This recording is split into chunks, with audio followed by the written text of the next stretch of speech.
Chapter 38. She needs your consciousness to match her energy. A man must be able to meet his woman with consciousness equivalent to her energy. The feminine destructress must be met by the masculine destroyer.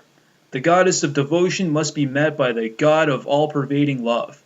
Dark or light, a man can't be stuck in or avoid any areas of his masculine capacity, or his woman will test him there. These areas of testing are usually first on the dark side. Only after trust is established there, only when the dark feminine lover knows she will be met by the dark masculine lover, will testing proceed towards the light. As you probably know, your woman is capable of being a witch, a sex slave, an Amazon, a goddess of light, a nurturing mother, a demoness, a luscious lover, a wise teacher, a wild animal, and everything in between. As a general rule, she will keep returning to the energy that you cannot match. For instance, if you are particularly turned off by her anger, she will seem to return again and again to the energy of anger. If you are unable to embrace her anger in the ferocity of your loving, transforming her anger into passion, she will continue to test your capacity to do so. Any of her energies that you are unable to transform into love through the force, clarity, and humor of your consciousness will return for you to face again and again. Perhaps she gets tense and agitated often. You have tried talking about this with her countless times. Nothing seems to make a difference. So you just stop trying. You learn to tolerate her tension. Without consciously choosing to get tense, she will continue to test you. Until your consciousness is able to blossom beyond her tension, you will be tested. A lesser man might decide, well, she's going to have to deal with it herself, but she would not be in relationship with you if she wanted to deal with it herself. She wants your consciousness, clear, strong, and free, as much as you want her radiance. If you are not penetrating her moods, she can't feel your free consciousness. Instead, she feels you throw up your hands, impotent in the face of her energy. The secret is to match her energy with consciousness demonstrated through your body. If she is screaming and breaking dishes, your body must meet her energy. Your fearlessness and strength of love must manifest through your body. If you are cringing, if your voice is restrained, and you are telling her that you love her, she won't believe you. If you walk up to her, hold her in her arms, and laugh affectionately in the humor of the moment, she will feel your freedom if it is for real. She will feel it because it is communicated through your body. Your body, tone of voice, and the look in your eyes mean a lot more to her than anything you could say. Don't tell her what to do, but do it with her, with your body. If she is tense and closed down, lift her arms up above her head and kiss her heart.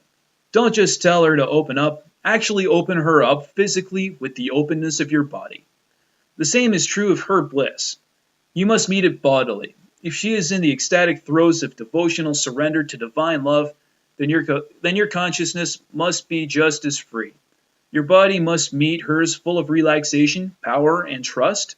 Your capacity to surrender through the fears and release your sense of separate self and divine communion must be as strong as her surrender into love.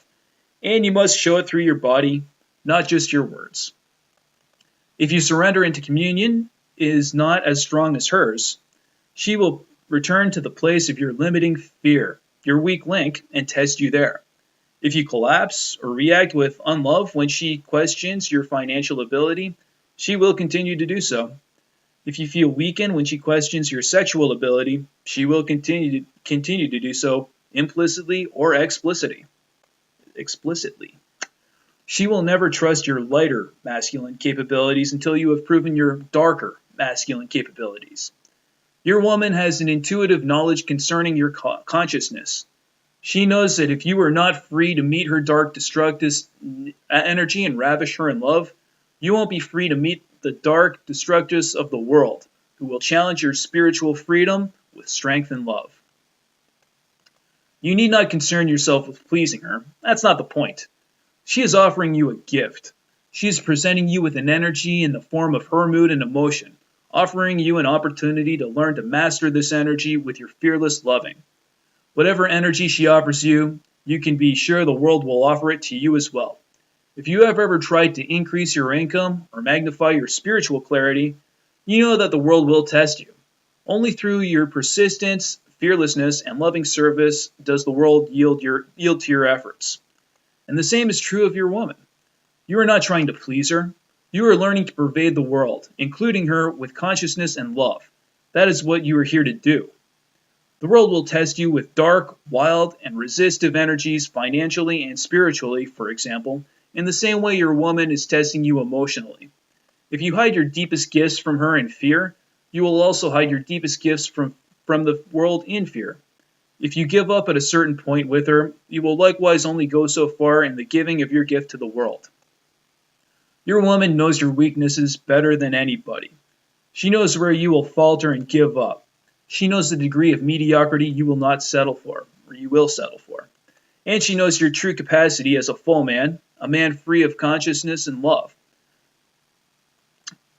Her gift, if she is a good woman, is to test you with her darkest moods, over and over and over, until your consciousness is unperturbed by feminine challenge, and you are able to pervade her with your love, just as you are here to pervade the world. In response to your fearless consciousness, she will drench your world in love and light.